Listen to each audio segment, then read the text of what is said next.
मोहतरमा, बहुत बहुत शुक्रिया आपका कि आपने एक अहम मौजू पर मुझे बोलने का मौका इनायत फरमाया। और बड़े अफसोस की बात है कि बड़ी धूमधाम से हुकूमत की तरफ से इस बात को रखा गया, मगर 30 से ज़्यादा MP यहाँ पर मौजूद नहीं है।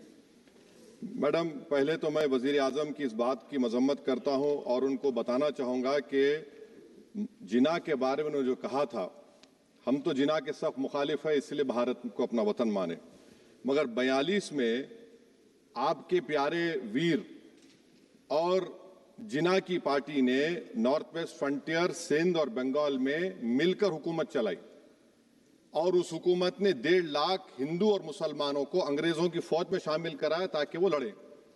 तो किसी शायर ने अच्छा कहा था वजीर आजम के बारे में कि फरेब देकर जमाने को पारसा ना बनिए, इन्हें कहो कि वो बंदा बने खुदा ना बने, अमीर शहर यही चाहता या हजरत कि हमारी चीख गले में रहे सदा ना बने।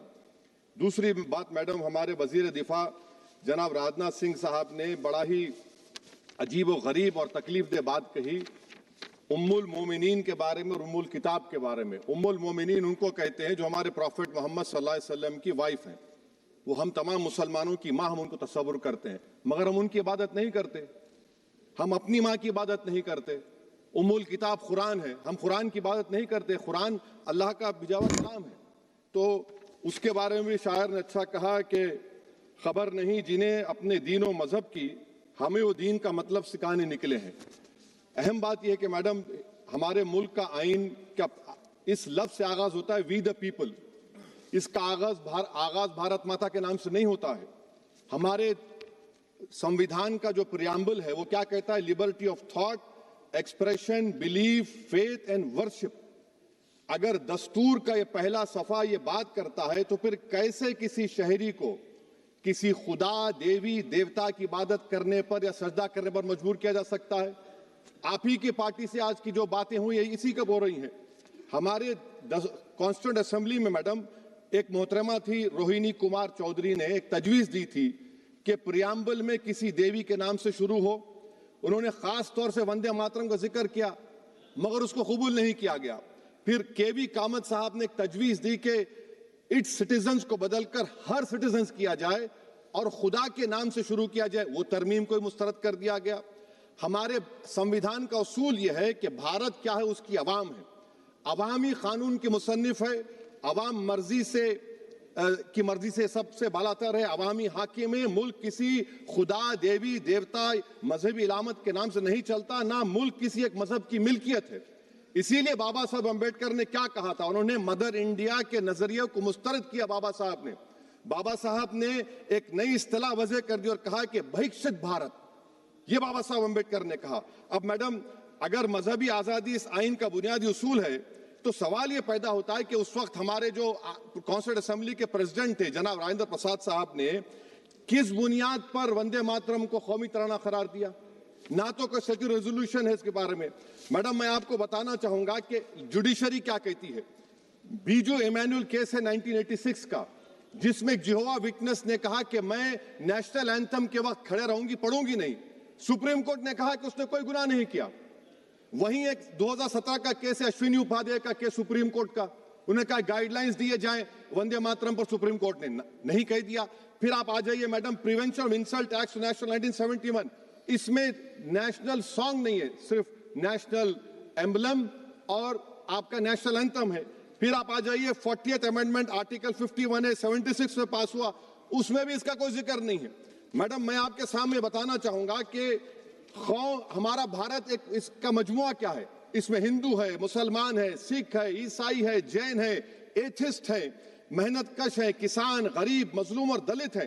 मगर अगर जो तकारीर आज हमने यहाँ पर सुनी और बाहर जो सुनते हैं, अगर भारत को देवी कहने और उसके आगे सजदा करने, तो दरअसल कौम परस्ती को, वतन से मोहब्बत को मजहब में तब्दील कर रहे, और फिर यहाँ पर बोल रहे कि अगर भारत में रहना है तो वंदे मातरम गाना पड़ेगा। भाई, ये तो संविधान के खिलाफ है, सुप्रीम कोर्ट के जजमेंट के खिलाफ है।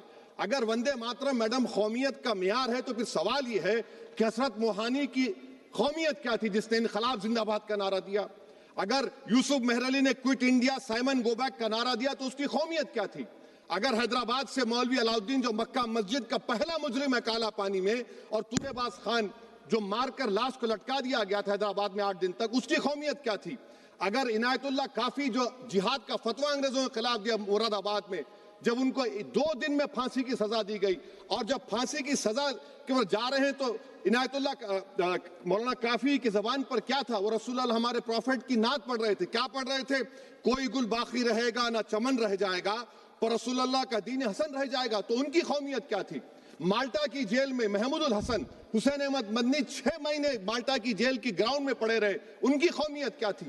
अल्लामा फजल खैराबादी का वो सेल काला पानी का पुकार पुकार कर इनसे पूछ रहा है, जो वहीं पर मर गए, खबर वहां पर है, बताओ मेरी कौमियत क्या थी? मैडम, मैं एक मुसलमान हूं, मैं इस्लाम को मानने वाला बावकार इंसान हूं और मेरे मजहब की बुनियादी तालीम तौहीद है। ला इलाहा इल्लल्लाह, नहीं है कोई खुदा सिवा अल्लाह के। और कुरान में अल्लाह क्या बोल रहा? इय्याका नाबुदु इय्याका नस्तईन, तुम मेरी इबादत करो, मुझे मानो। मुझे कहां से मिल रहा?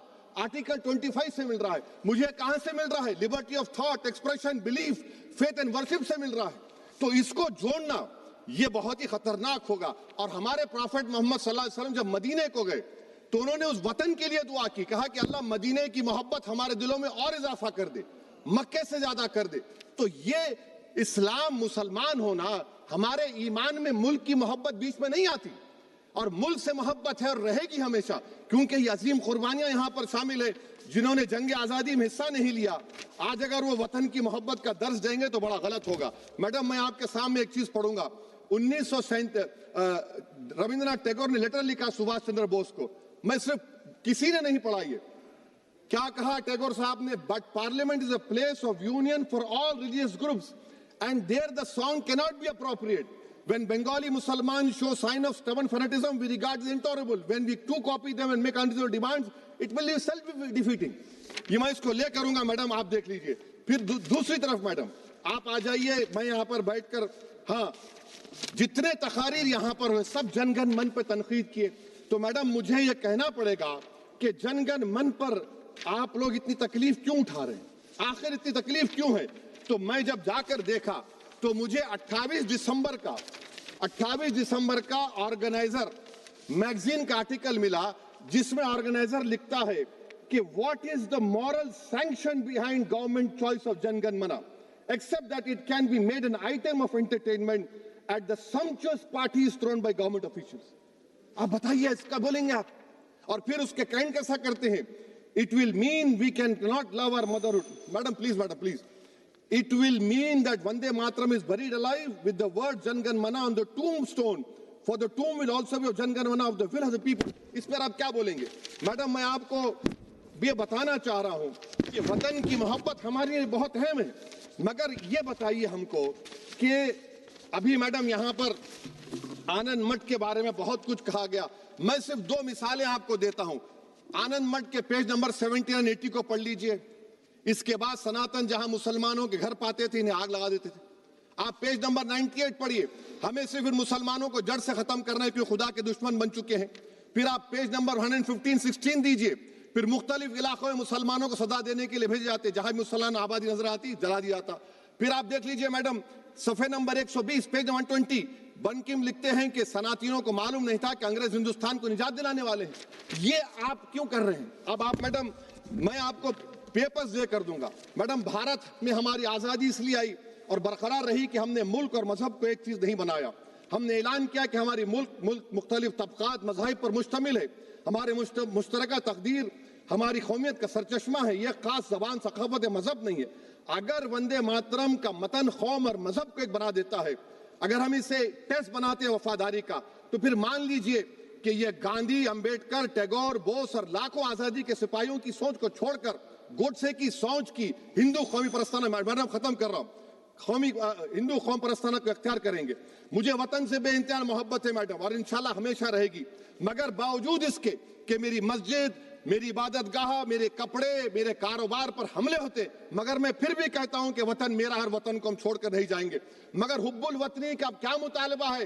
हुब्बुल वतनी ये कहता है कि वतन से मोहब्बत है तो जुल्म को खत्म करो, गरीबी को खत्म करो, बेरोजगारी को खत्म करो, जबर का खात्मा करो, अमन का गहवारा बनाओ, पाकिस्तान की दहशतगर्दी को खत्म करो, एक्सप्लॉयटेशन को रोको, शरारत को रोको, मुल्क के खिलाफ की जाने वाली साजिश खत्म करो। मैडम, भारत एक चमन है जहां पर हर फूल को खिलना चाहिए और अगर कोई इस फूल का अगर पूरे फूल खिलेंगे तो उसकी खुशबू से ये वतन मौतर होगा, मगर अगर इस चमन का माली ये कहेगा कि एक ही फूल खिलेगा, तो मैं जिम्मेदारी के साथ कह रहा हूं, अगर एक ही फूल खिलेगा तो वो सहरा बन जाएगा और माली माली नहीं रहेगा, वो जल्लाद कहलाएगा। तो इसीलिए मैडम हम उम्मीद करते हैं कि हुकूमत इस पर जोर जबर ना करे। मेरा राइट है, यकीनन मैं जानता हूं कि आजादी के लड़ाई में वंदे मातरम का नारा था, मगर अगर आप इसको जबर करेंगे तो ये संविधान के खिलाफ है। वफादारी का सर्टिफिकेट हमसे मत लीजिए, मैडम खत्म कर रहा हूं, वफादारी का सर्टिफिकेट हमसे मत लीजिए। आपके बुजुर्गों के कोई एक किताब में लिख के क्या लिखा है बता दीजिए, कहां पर क्या लिखा हुआ है। तो मैं मैडम मैं इस शेर पर अपनी बात को खत्म कर रहा हूं मैडम, मैं इस शेर पर अपनी बात को खत्म कर रहा हूं मैडम, मैं अपनी बात को खत्म कर देता हूं मैडम, क्योंकि आप बहुत जल्दी में हैं।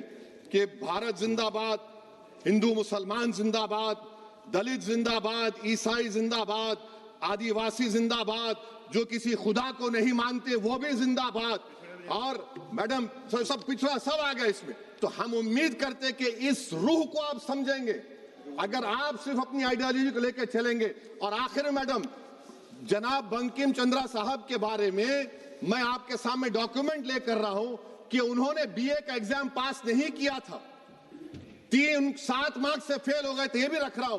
तो आप जिसको लिटरेरी जायंट बता रहे, ये नहीं है। बहुत बहुत शुक्रिया। धन्यवाद सभापति महोदया।